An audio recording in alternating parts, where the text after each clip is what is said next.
بسم اللہ الرحمن الرحیم۔ حضرت عاصم رضی اللہ عنہ بیان کرتے ہیں کہ نبی پاک صلی اللہ تعالیٰ علیہ وآلہ وسلم کے صحابہ کرام میں سے ایک صحابی نے نبی پاک صلی اللہ تعالیٰ علیہ وآلہ وسلم کی دعوت کی۔ اس نے آپ صلی اللہ تعالیٰ علیہ وآلہ وسلم کے لیے کھانا تیار کیا تو حضرت عاصم رضی اللہ عنہ کہتے ہیں کہ ہم بھی نبی پاک صلی اللہ تعالیٰ علیہ وآلہ وسلم کے ساتھ اس صحابی کے گھر گئے کہ جس نے آپ صلی اللہ تعالیٰ علیہ وآلہ وسلم کے لیے کھانا تیار کر رکھا تھا۔ تو جب ہم گھر پہنچے تو اس صحابی نے آپ صلی اللہ تعالیٰ علیہ وآلہ وسلم کے سامنے کھانا لا کر پیش کیا۔ تو جب آپ صلی اللہ تعالیٰ علیہ وآلہ وسلم کھانا کھانے لگے تو آپ صلی اللہ تعالیٰ علیہ وآلہ وسلم نے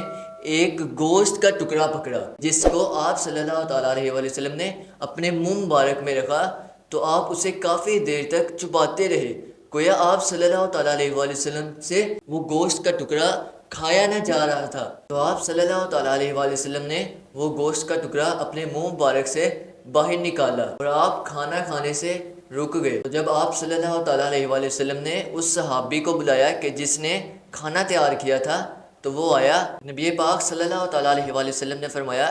کہ تم مجھے اس گوشت کے بارے میں بتاؤ کہ یہ کہاں سے آیا ہے، تم نے کہاں سے خریدا ہے؟ تو اس صحابی نے عرض کی، یا رسول اللہ صلی اللہ علیہ وآلہ وسلم، یہ گوشت میرے ایک دوست کی بکری کا ہے اور وہ میرا دوست ابھی اس وقت یہاں موجود نہیں ہے۔ آپ کے آنے کی وجہ سے ہم نے جلدی جلدی اس بکری کو ذبح کیا اور اس کا گوشت تیار کر کے آپ صلی اللہ تعالیٰ علیہ وآلہ وسلم کے سامنے رکھ دیا۔ تو جب وہ میرا دوست کہ جس کی بکری ہے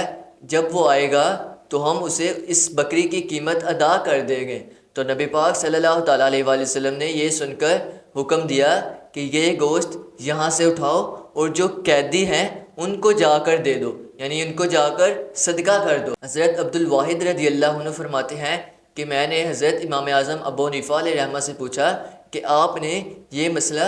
کہاں سے لیا ہے، کہاں سے آپ کو پتہ چلا کہ اگر کوئی شخص دوسرے کی چیز کو اس کی اجازت کے بغیر استعمال کرتا ہے تو جو اس کا نفع ہوتا ہے اسے صدقہ کر دیا جاتا ہے؟ تو حضرت امام اعظم ابو حنیفہ علیہ رحمہ نے کہا کہ میں نے یہ مسئلہ حضرت عاصم رضی اللہ عنہ کی حدیث یعنی جو پیچھے مذکور ہوئی اسی حدیث سے میں نے یہ مسئلہ نکالا، یعنی اگر کوئی شخص کسی دوسرے کی بکری کو اس کے بغیر اجازت کے ذبح کر دیتا ہے، اسے آگے فروخت کر دیتا ہے، تو وہ اس بکری کا خود ضامن ہوگا، لیکن اگر اس نے پہلے اس کی قیمت ادا کر دی تو اس میں کوئی حرج نہیں، یعنی ہم چیز کو اس وقت ہی استعمال کر سکتے ہیں کہ جب کہ ہم نے اسے خرید لی ہو یا ہماری ملک میں ہو۔ اگر ایسا نہ ہوتا تو نبی پاک صلی اللہ تعالیٰ علیہ وآلہ وسلم اس گوشت کو